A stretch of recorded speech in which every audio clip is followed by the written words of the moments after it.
Hoje estamos com um problema técnico, né? Então, se você tem Bíblia aí com você, já pode pegar, tá? Ou se você tem Bíblia no celular, também pode pegar, não tem problema nenhum. Mas uma das coisas que eu aprendi e sugiro que os irmãos desenvolvam esse bom hábito é de escrever as coisas que você ouve muitas vezes aqui e que Deus fala para você. Tem algo que eu acho muito interessante que Deus fala na sua palavra, que ele diz o seguinte, ó, escreve as palavras que eu digo, e escreve elas até nos umbrais das portas, para que quem passa correndo possa até mesmo ler. Por que é importante anotar? Porque a gente esquece. Quem aqui anda esquecido? Hã?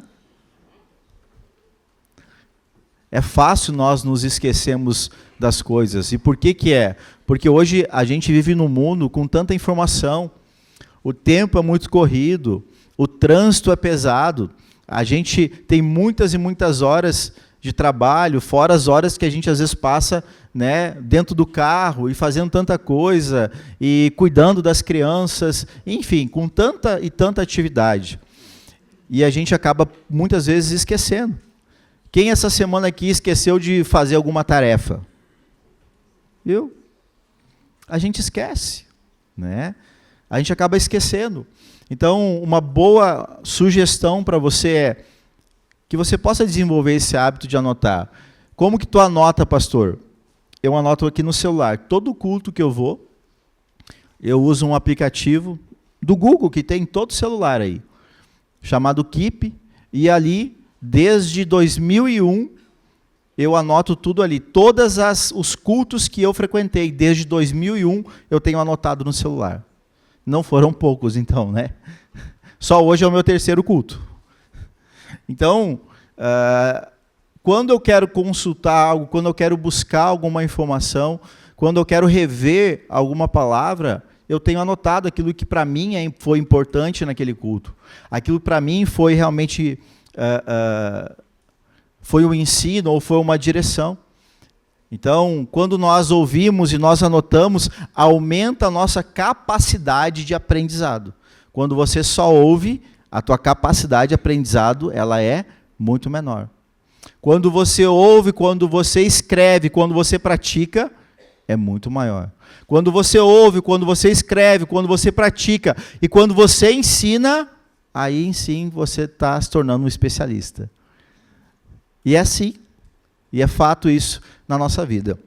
Nós temos falado nos domingos, é o nosso culto da família, onde a congregação, geralmente, da nossa igreja, ela se faz mais presente. Temos os cultos de quarta-feira também, cultos de desafio de fé e cultos de libertação, né? Uma libertação por entendimento, uma libertação por substituição de práticas daquilo que a palavra de Deus ela nos ensina, para que a gente possa desenvolver hábitos bons, substituindo os maus hábitos que nós temos na vida.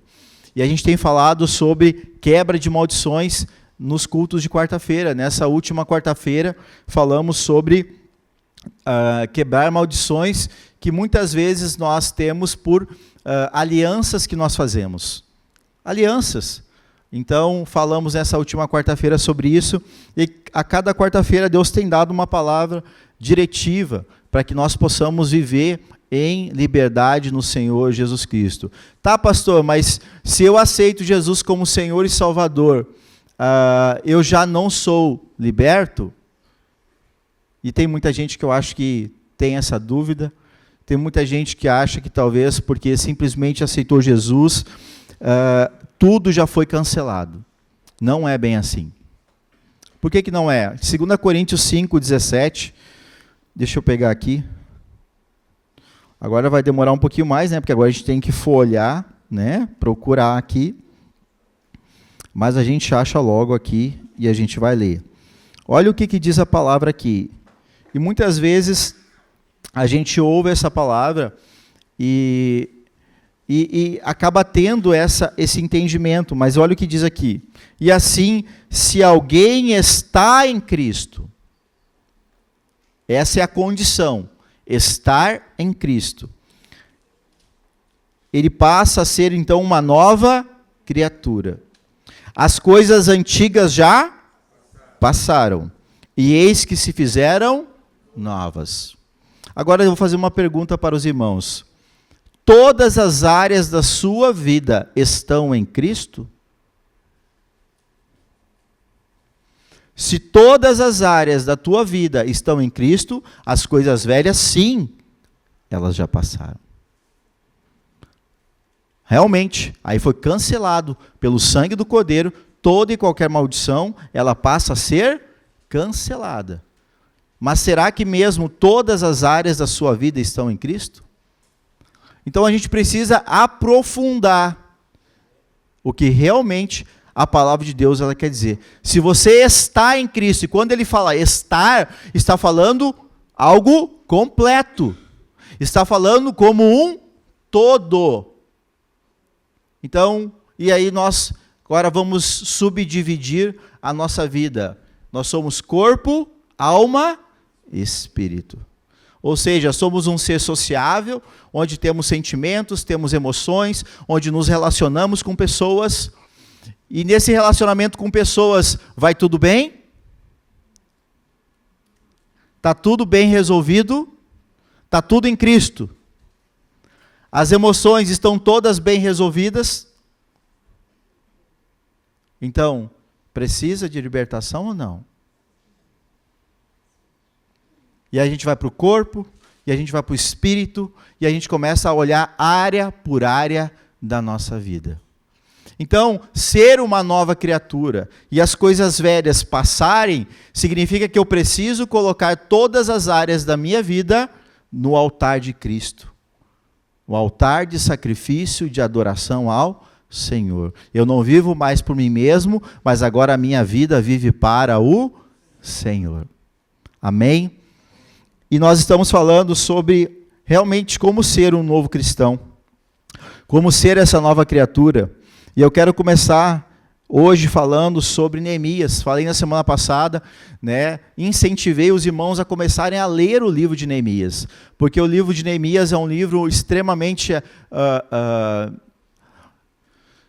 como eu posso dizer isso? Completo no sentido de falar sobre as áreas da nossa vida que precisam do cuidado especial da parte do Senhor. E nós vamos ver, e eu falei, já ministrei a respeito disso o ano passado aqui na igreja, nos cultos de quarta-feira, mas vou começar a falar no culto de domingo agora a respeito da restauração de Israel através de um homem chamado Neemias. Quem aqui foi ou é a primeira pessoa a se converter na família aí? Quem é? Eu pergunto, foi fácil, né? Foi? Não? Assim também não foi fácil a vida de Neemias, quando ele tomou um posicionamento de ir e fazer e buscar uma restauração para toda a nação de Israel, para todos os seus irmãos, de buscar um novo tempo, de buscar melhorias, de buscar consolidar, de buscar cura, de buscar libertação. A gente vê Neemias que ele era um homem simples, pois ele era um funcionário dentro do palácio do rei. E ele era um homem que ele era um copeiro.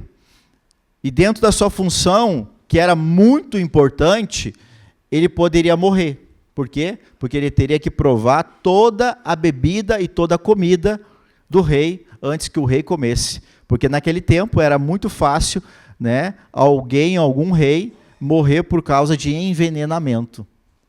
Então, ele era um candidato, né, a morrer no lugar do rei, a dar a sua vida pelo rei. Mas vamos ler então o livro de Neemias, e eu quero falar um pouco da vida de Neemias, o que Neemias fez, e trazer para a nossa realidade hoje. Trazer para a nossa realidade de cristão, para a nossa realidade de igreja, o que nós hoje, vivendo o tempo que estamos vivendo, o que nós precisamos fazer. Quem viu aí a abertura das Olimpíadas aí? Bem crente, né? Não. Na verdade foi uma afronta, né? Um deboche do cristianismo, daquilo que nós cremos. Então vivemos tempos em que o mundo ele tem escancarado a sua afronta ou se levantado contra você e contra mim. Contra aquele que crê e diz que Jesus é seu Senhor e seu Salvador. Mas, porque cremos no Senhor, nós já vencemos o mundo, amém? E nós não vamos, em nome de Jesus, permitir que o mundo ele venha invadir a minha e a sua vida. Você não pode permitir isso. Você não deve permitir isso. E por isso nós vamos falar a respeito de restauração. De olhar na ótica de Deus, de olhar coisas que talvez ao longo do tempo, da nossa caminhada de fé, elas talvez se perderam. E buscar restituir, buscar colocar no devido lugar cada coisa que saiu do lugar. Eu tenho certeza que talvez há coisas na sua vida hoje que você não está feliz como está. Há coisas talvez na sua família, no seu trabalho, no seu relacionamento, ou talvez consigo mesmo, e que você não está satisfeito como você está. E eu creio que se você entender, se você crer, e principalmente se você praticar aquilo que você vai ouvir a partir de hoje aqui, por meio dessa palavra, eu tenho certeza que a sua vida vai se tornar muito melhor. E automaticamente seu ministério, seu chamado e a igreja do Senhor vai ser, em nome de Jesus, avivada. Amém? Não é o que a igreja quer? Um avivamento? Só que avivamento, queridos, não é por muita oração. Avivamento vem por ação. Avivamento não é por muito se fechar num quarto e orar. Avivamento vem por a manifestação do amor de Deus através de nós. Por boas obras, pela fé. Amém? Vamos ler então Neemias capítulo 1, a partir do verso 1. Quem tem a palavra aí acompanha, quem não tem, preste muita atenção. E aí anote, e aí nós vamos então, você pode depois então consultar na sua casa. As palavras de Neemias, filho de Acalias, no mês de Quisleu, no ano 20º, estando eu na cidadela de Suzã. Veio Anani, um de meus irmãos, com alguns de Judá. Então lhes perguntei pelos judeus que escaparam e que não foram levados para o exílio e acerca de Jerusalém. Disseram-me, os restantes que não foram levados para o exílio e se acham lá na província, estão em grande miséria e desprezo. Os muros de Jerusalém estão derribados, estão destruídos. Como estavam os muros de Jerusalém? Destruídos. E as suas portas queimadas. As portas como? Queimadas. Só para vocês entenderem o contexto, Neemias, ele está falando com alguns irmãos aqui, e que vieram então de Jerusalém. Jerusalém havia sido destruída por causa da invasão da Babilônia.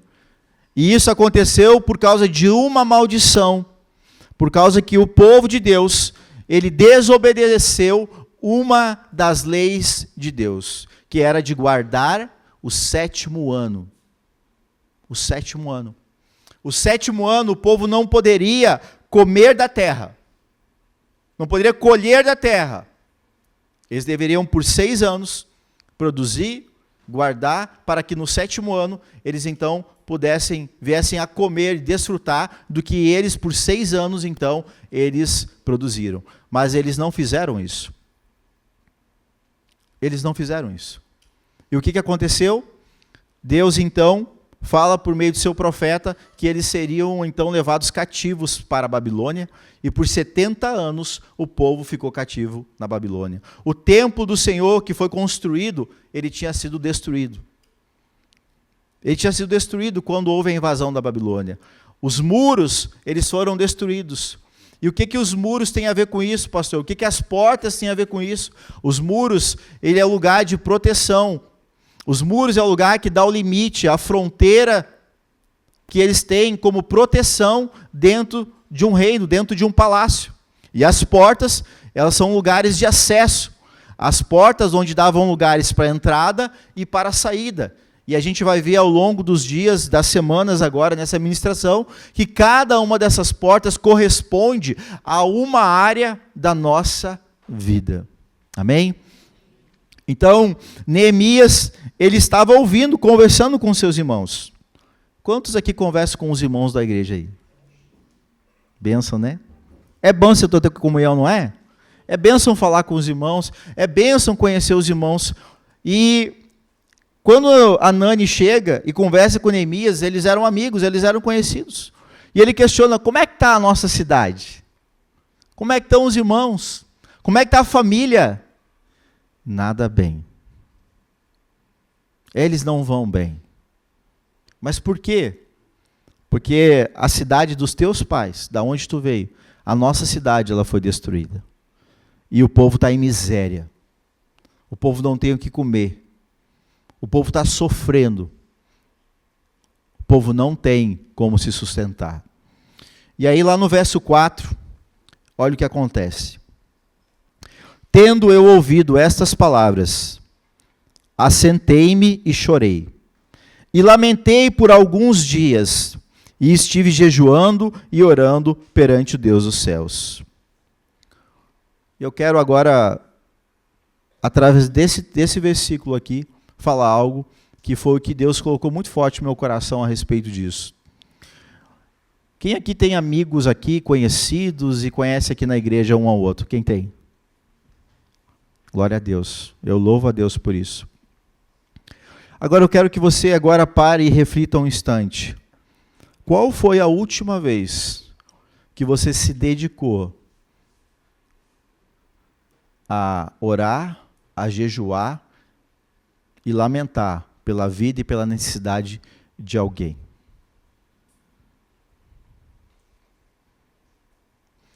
Qual que é o primeiro mandamento, meus queridos? Qual que é?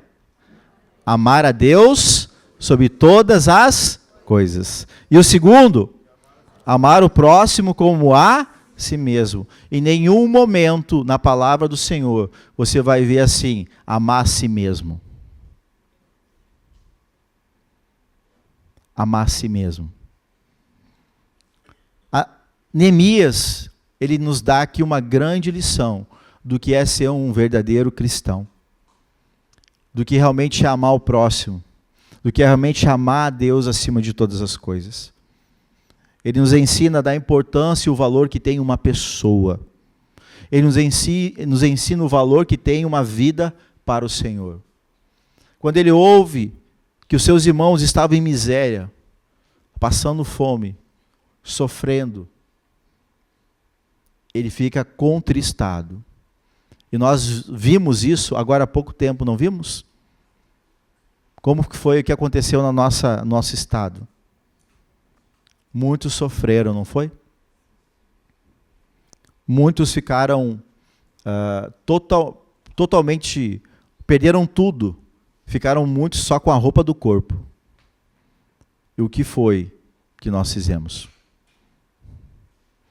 Sabe, queridos, a gente tem vivido um tempo de um evangelho de consumo próprio, de amar a si mesmo, de amar somente a minha família, de amar somente o que eu quero, de cuidar somente das minhas coisas, de cuidar somente aquilo que eu acredito que para mim é suficiente.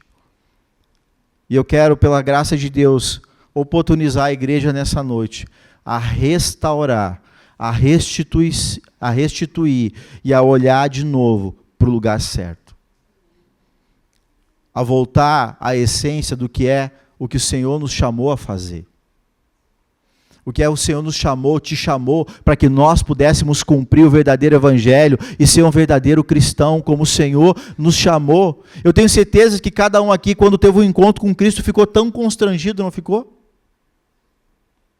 Ficou tão constrangido, ficou tão entristecido por causa dos seus pecados. Eu falava ontem aqui para os jovens, ministrando para os jovens, do dia em que eu tomei a decisão de voltar para os caminhos do Senhor. E nesse dia eu estava indo para a igreja e eu sofri um acidente de moto, estava de moto. Escapei do primeiro acidente, A primeira tentativa do diabo tirar minha vida, mas do segundo eu não consegui escapar. E aí, num acidente de moto, eu quase perdi a vida. E ali naquele momento eu tive certeza no meu coração de que algo Deus tinha para produzir na minha vida e através da minha vida. Porque Deus, ele não te fez para consumo próprio. Deus, ele não te fez para você viver somente a vida que você está vivendo. Deus, ele te criou, Deus, ele te deu um propósito, Deus, ele te deu uma missão para você fazer algo, e não é simplesmente para você cuidar da sua casa, dos seus filhos, do seu marido e da sua esposa. Isso é o mínimo. Isso é o mínimo. Eu quero nessa noite, pela graça de Deus, ajudar você a olhar agora para frente e parar de olhar para baixo. Parar de olhar somente para o próprio ventre, como diz a palavra. Que muitos acabam amando a si mesmo, olhando para o próprio ventre. Neemias, ele nos ensina a olhar dessa maneira. Neemias, ele vem e mostra e diz para nós, olha, quando eu ouvi isso, eu sentei e chorei. Quando eu ouvi isso, eu lamentei por alguns dias. Queridos, não é mais tempo da gente brigar. Chega. Não é mais tempo da gente apontar dedo. Não é mais tempo da gente se achar melhor que os outros. Não é mais tempo. É tempo de nós nos humilharmos. É tempo de nós fazermos o que o Senhor nos chamou para fazer. Em Miqueias, o Senhor disse o que Ele quer de nós. Olha o que o Senhor quer de nós.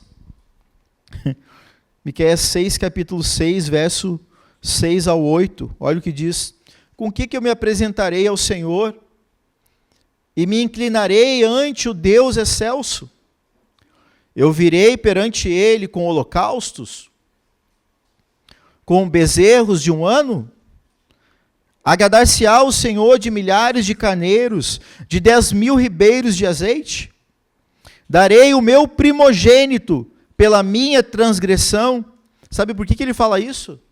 Porque naquele tempo, algumas religiões entregavam o seu filho primogênito para sacrificar aos deuses. Até isso, hoje, ainda existe. Até hoje, isso ainda existe. E ele está dizendo, eu vou dar o meu filho para sacrificar ao Senhor, o fruto do meu corpo, pelo pecado da minha alma. Ele te declarou, homem, o que é bom. E que é que o Senhor, ele pede de ti? O que o Senhor, ele pede? Que pratiques a justiça. Que ames a benevolência, a misericórdia. E que andes humildemente com o teu Deus. O Senhor, ele quer que nós voltamos a ser pessoas justas. Praticar a justiça é se tornar alguém ajustado. Praticar a justiça é fazer aquilo que é certo, e não aquilo que é conveniente. Praticar a justiça é praticar o amor, porque a justiça é amor. Porque quem ama faz o que é certo, e não o que é errado. O Senhor quer de nós, não é, gente, que você fique horas e horas trancado num quarto orando. Não é que você fique dias e dias jejuando. Não é que você, então, fique vindo na igreja todos os dias. Que você sirva em 2, 3, 5, 10 ministérios. O Senhor, ele quer de mim e de você que nós possamos nos ajustar, fazendo aquilo que é certo. O Senhor, ele pede de nós que nós venhamos a amar a benevolência, amar a misericórdia. Infelizmente, hoje, o que mais acontece não é a prática da misericórdia, mas é a prática do julgamento. É a prática do dedo apontado. Eu aprendi isso faz muito tempo, né? Faz assim, ó. Faz assim. Faça todo mundo, por favor. Pode fazer assim. Quantos dedos está apontando para o outro? E quantos para você?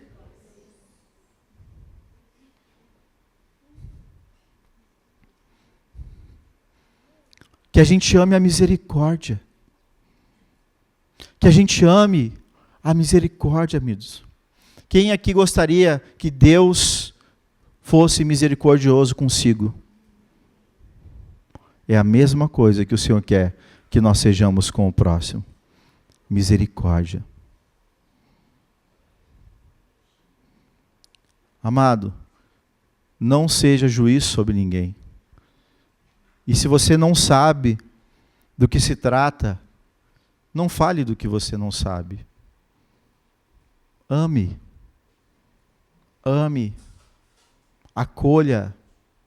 Receba. Seja benevolente, seja bondoso. Neemias, a gente vai continuar lendo aqui, foi exatamente o que ele fez.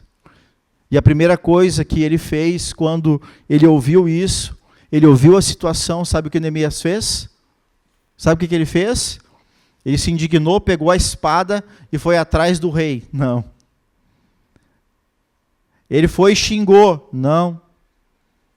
Ele orou. Ele colocou diante do Senhor a situação. Ele clamou ao Senhor pelas vidas. Ele clamou a Deus por uma resposta. Ele clamou a Deus por aquilo que ele poderia fazer por aqueles irmãos. Isso é nobre. Isso é honra. Isso é cristianismo. Isso é verdade. Isso é justiça. Isso é amar a misericórdia. O que Deus mais quer de nós, amados? Que nós possamos andar humildemente. Humildemente. Ser humilde. Ser humilde, gente. Nós não precisamos andar com o rei na barriga. Ninguém precisa disso. Até porque ninguém gosta quem tem no rei na barriga, é ou não é? Você gosta? Ninguém. E a humildade é algo maravilhoso. O Senhor diz que Ele exalta a quem é humilde, mas Deus abate quem é soberbo. Humildade. Humildade me faz ser quem o Senhor me chamou para ser. Não importa o que você tem, o quanto você tem, ou o título que você tem, quem você é, não importa, isso para Deus não vale de nada. Não importa se você tem um carro do ano, se você tem dinheiro na conta, se você tem tantas faculdades, tanto isso, tanto aquilo. Não importa se você tem um título na sociedade, que se você tem um status, se você tem 1 milhão, sabe o que importa para Deus? É como é que está o teu coração. É se você está fazendo aquilo que Ele te criou para fazer. E se você está cumprindo a missão que Ele te deu. Deus se importa com isso. Deus se importa se você está amando aquele que Ele te deu oportunidade para amar. Deus se importa se você está cuidando daquilo que Ele colocou na tua mão para cuidar. Deus se importa se realmente você está fazendo o que Ele te chamou para fazer. É com isso que Deus se importa. É com isso que Deus se importa. Só que quando nós nos importamos tanto com Deus, com tudo isso, sabe o que o Senhor diz? Deixa eu pegar aqui. Salmo 37, 4. Me ajudaram ali, né? E eu estou viajando, está lá. Glória a Deus. Deleita-te também no Senhor. Ou eu gosto mais da outra versão. Se tiver como mudar, daí já pedi demais, né, irmão? Amém. Agrada-te do Senhor, e Ele satisfará, ou Ele concederá o desejo do teu coração. Eu tenho certeza que você deseja o bom, o melhor, tudo de maravilhoso para a sua vida e sua família, sim ou não? O Senhor só quer isso, que você possa agradá-lo.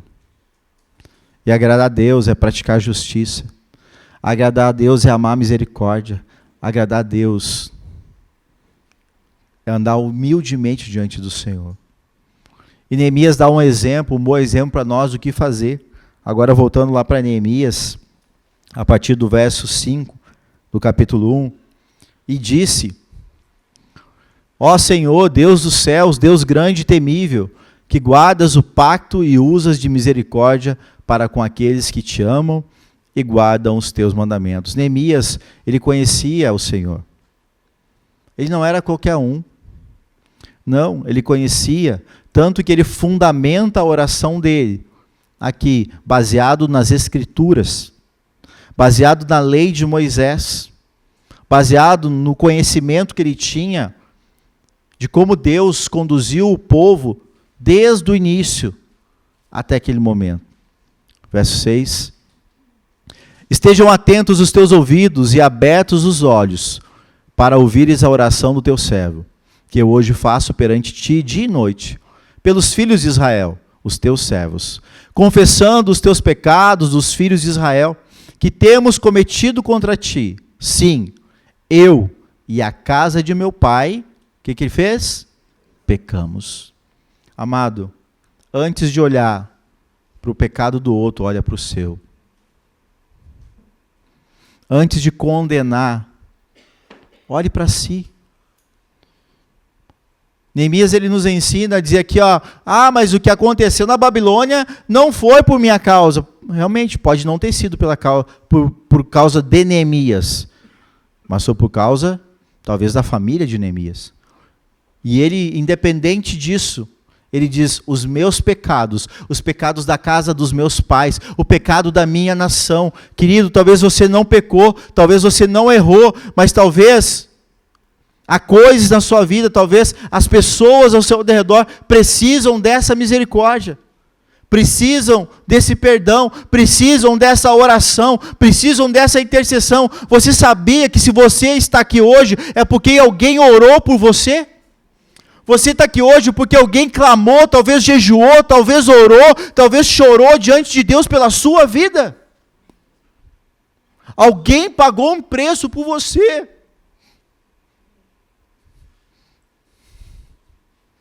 E hoje, o cristianismo está jogando fora as pessoas.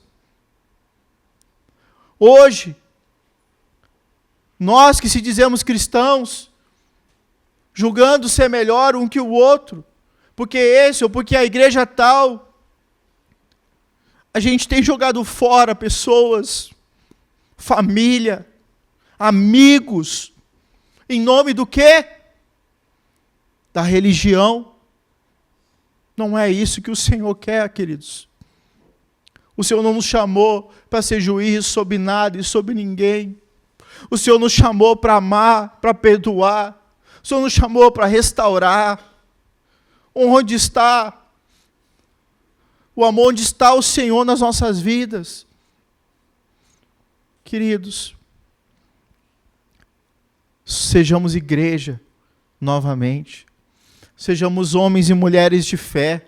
Sejamos homens e mulheres que, independente da situação ou circunstância, a gente possa olhar para a cruz.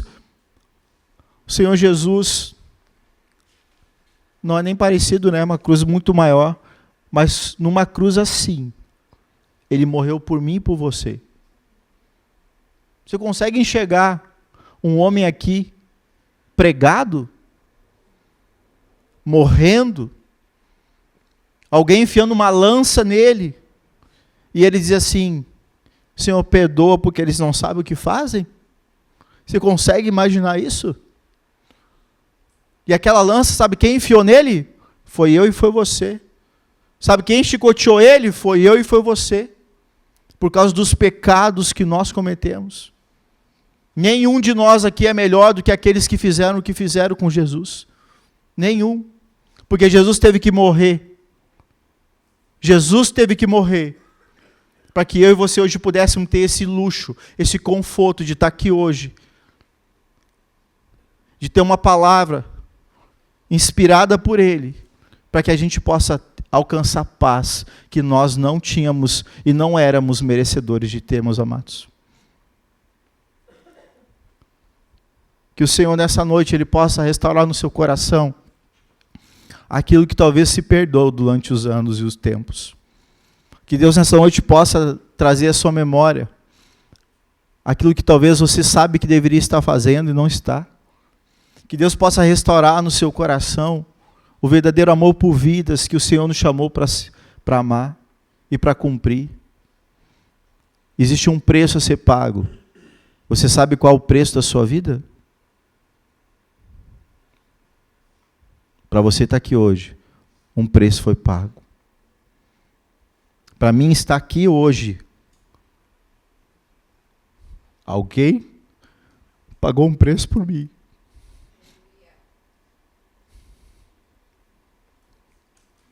E o seu? Meu irmão está aqui, ó. E ele sabe, ele pagou um preço por mim. Quem pagou um preço por você? E por quem você tem pago um preço, hein?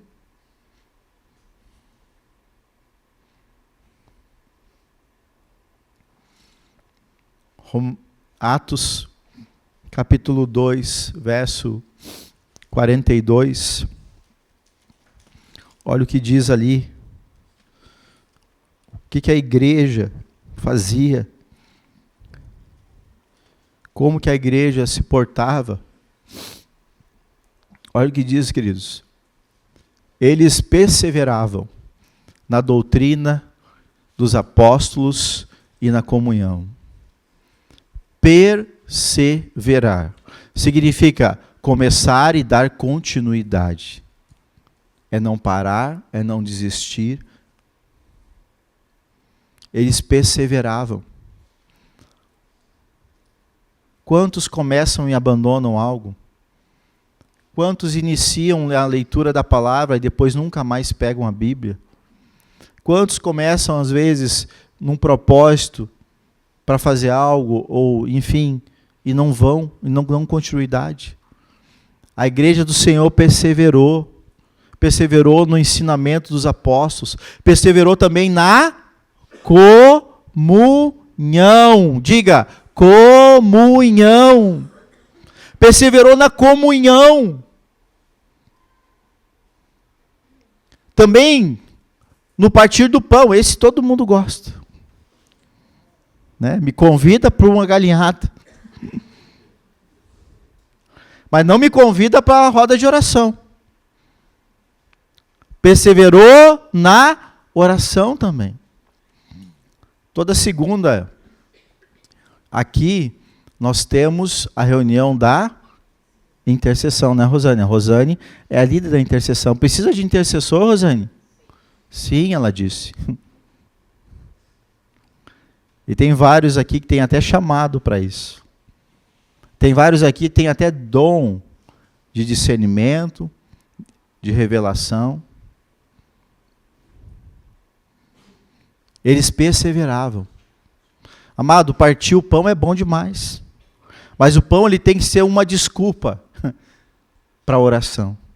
O pão ele tem que ser uma desculpa para a gente falar do que é a palavra. O pão ele tem que ser algo intencional, bom para a comunhão, porém para edificação. E não para murmuração, não para contenda, não para julgamento.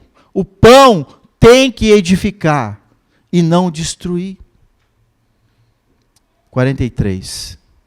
E em cada alma havia temor. O que é temor? Temor é ter amor. Então, se eu tenho amor, eu não faço o que eu não devo. Eu não faço o que eu não devo fazer. Eu faço o que eu preciso fazer. Por amor e temor a Deus, por amor a Deus. E muitos, então, quando estão fazendo isso, acontece o quê? Prodígios e sinais. Quando você começa, escute o que eu vou dizer aqui. Preste muita atenção no que eu vou dizer aqui. Quando você começa a ajustar a tua vida na prática da justiça, o amor à misericórdia, andar humildemente, congregando, na comunhão, no partir do pão, na oração, milagres vão acontecer na sua vida e através da sua vida. vão acontecer, porque isso é algo sobre o natural de Deus para nós. Eu tenho certeza que se eu perguntar aqui, e nós fizermos um culto de milagre, vai encher de gente querendo milagre.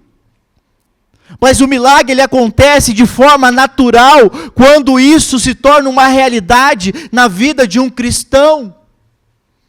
Isso se torna uma consequência, assim como eu trabalho 30 dias, eu ganho o meu salário. Quando você faz isso, você vai ganhar o seu salário, vai ganhar a tua recompensa do Senhor. E isso faz parte da vida do cristão. E o 44. Todos os que criam, quem crê em Jesus aí, amém? Tem alguém aqui que nunca confessou Jesus como Senhor e Salvador da sua vida? Tem alguém aqui que nunca fez essa oração? Eu não vi, tem ou não? Tem? Amém. Se quiser, tem também para vocês. Amém? Todos os que criam em Jesus, eles estavam como? Separados. Brigados. Não, unidos. Unidos. Unidos. Unidos. Juntos. Juntos. E não brigados. Não separados. Existe na sua vida alguma desunião? Existe algum bloqueio? Existe alguém que você não gosta? Existe alguém que você bloqueou da sua vida? O Senhor diz que eles estavam unidos e tinham tudo em comum. O que é o comum aqui? Não é querer gostar das mesmas coisas que o outro gosta. É no Senhor fazer as coisas que agradam ao Senhor. Porque quando eu faço as coisas que agradam ao Senhor, e tu também faz o que agrada ao Senhor, nós temos coisa em comum. É ou não é, gente? É.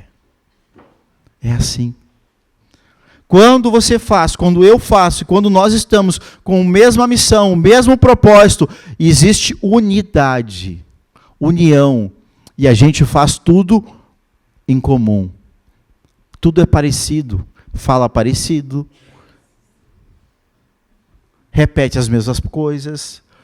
Parece que o que o outro falou, mas eu também. Já viu isso? Deus também, olha, eu também, essa semana me veio isso no coração. Por quê? Tudo em comum. É o mesmo Espírito, é o mesmo Deus, é a mesma palavra, é a mesma verdade. Tudo em comum. Esses tempos, eu até parei de vir nos ensaios do louvor, porque eu vinha só para falar de novo tudo que o pastor Melo falava para o louvor. Né? Quem é do louvor aí, é verdade ou é mentira? Eu parei de vir, porque eu só falava o que ele já falava. E a gente não combinava. Amém, pastor? A gente não combinava. Porque quando a gente está unido, e tem as coisas em comum, e as coisas do Senhor, o Espírito que habita em mim é o mesmo que habita em você, é o mesmo que habita no pastor, é o mesmo que habita nos irmãos que estão lá cuidando das crianças, é o mesmo Espírito, e Ele fala, você fala a mim, e testifica a cada um de nós a mesma coisa, e por isso que a gente consegue andar em unidade. Amém? Amém? Igreja, isso é a igreja, isso é o Evangelho. Isso é as boas novas de Cristo. E o 45. E eles começaram a fazer o que então? Vendiam as suas propriedades e bens e os repartiam por todos. Segundo o que? A necessidade de cada um. Não precisa vender a tua casa, não estou pedindo para isso. Não estou pedindo para você lá rapar o dinheiro do banco e começar a distribuir. Eu não estou pedindo isso, não estou dizendo isso, não é isso para fazer. Mas o que o irmão está precisando? Será que talvez ele não está precisando de uma palavra sua? Só que talvez o que você viveu, o testemunho que você tem de vida, não é o que ele talvez precise ouvir para ser solução para a vida dele? E Deus me deu uma direção para isso hoje, amém? E eu vou propor para a igreja, se você quer ser abençoado e praticar isso, eu tenho certeza que a sua vida, a sua casa, a sua família vai mudar. Mas é você que escolhe. O Senhor diz, eis que ponho diante de vós a bênção e a maldição. E aí eles faziam isso, eles viam a necessidade, eles viam o que um precisava, e ele ia lá e ajudava. Ele ia lá e ajudava. Desde ontem para cá, eu tenho ficado me questionando, inquieto, até mesmo oprimido, mas tudo isso me trouxe essa palavra de hoje que eu estou falando para vocês. Para ressignificar, para restaurar o que a gente tem perdido na nossa vida. Que o que é o mais importante, que o Senhor nos chamou, que a nossa vida tem que ser para o louvor da glória dEle. E que nós fomos restituídos no Senhor para restituir pessoas no Senhor. Mas como eu disse, a gente às vezes tem olhado muito mais para baixo, para o nosso ventre, do que para frente, que é para o alvo que o Senhor nos chamou para fazer. E aí, pode botar o 46. E eles perseverando, então, unânimes, todos os dias no templo, e partindo pão casa em casa, eles faziam o quê? Comiam com alegria e com singeleza de coração. Gente, pode ter moela, amém? Não? Não? Tá, então uma galinhada, amém? Tem uns vão na galinhada, né? Mas enfim, então um pão com mortadela, né? Um sanduíche, uma torrada, não importa. Que isso seja motivo para alegria, que isso seja motivo para estar junto, que seja motivo para edificar, para abençoar, para ouvir, para aconselhar, para compartilhar aquilo que é bom do Senhor. Nós estávamos na quinta-feira, deixa eu ver se está aqui não lembro agora. Quem que estava lá quinta-feira no encontro da família aí? Quem estava lá? Ah, está aqui, não estava lá. Agora achei vocês. E a gente estava conversando, e enfim, né? E aí a gente daqui a pouco começou, e eu comecei a brincar da palavra, eu disse assim, tá, mas qual coisa, quem fez tal coisa? Ah, não sei, né? Lembra de Portão, Ju, quando nós fazia isso? O que aconteceu? Eu e meu irmão, a gente começou a brincar assim em Portão, e a gente lia muito a Bíblia. Hoje eu leio bem pouco comparado ao que eu lia. A gente lia muito a Bíblia. E eu gravei muitas histórias, muitas coisas da palavra, não sei os endereços, mas história eu sei. E a gente brincava assim, quem que é a avó de Timóteo? Ah, mas avó de Timóteo? Quem que é? Alguém sabe a avó de Timóteo?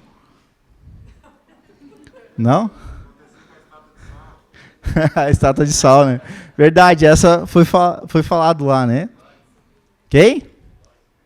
Lloyd, né? Aí, ó, ganhou um brinde, estrelinha pro irmão. Ó, tá estudando, conhece, né? Mas enfim, e assim, muitas vezes nós íamos brincando, falando da palavra. E aí, um irmão ouvia, o outro estava ali, não sabia a resposta, começava, ai, mas eu não sei essa. O que ele fazia? Ia para casa e, é mesmo. Começou a gerar e despertar neles sede, conhecer. Nossa, mas que legal, eu não sabia dessa. Aí os irmãos perguntaram, né, o que aconteceu com a estátua de sal, né?